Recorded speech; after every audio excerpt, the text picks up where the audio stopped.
নমস্কার বন্ধুরা, আমি পায়েল। আজকে জাভা পাখির মেল ফিমেল নিয়ে আলোচনা করব। ছবিতে দেখা যাচ্ছে এখানে একটি জাভা পাখির মেল এবং ফিমেল রয়েছে। মেল এবং ফিমেলের পার্থক্য আমরা ঠোঁট দেখে বুঝতে পারি।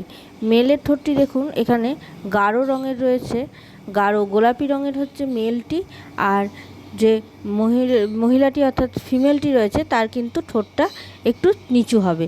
এখানে দেখা যাচ্ছে এই ঠোঁটটার কিন্তু উঁচু রয়েছে। যে উঁচু ঠোঁটটি রয়েছে সেটি হচ্ছে মেল, এবং যে ঠোঁটটা একটু নিচু রয়েছে সেই ঠোঁটটা কিন্তু ফিমেল। আর ঠোঁটের যে উঁচুটা রয়েছে, উঁচুর সাথে কিন্তু সেই ঠোঁটটা কিন্তু খুব সরু হবে।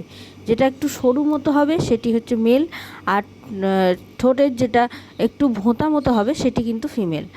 আর রঙটার পার্থক্যের জন্য কিন্তু আমরা মেল ফিমেল খুব ভালোভাবে চিনতে পারি।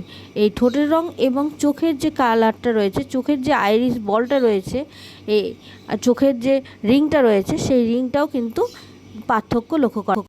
ছেলেদের ক্ষেত্রে যে আই রিংটা থাকবে সেটি একটি গাঢ় কালারের হবে, আর মেয়েদের কালারটি কিন্তু একটু হালকা হবে।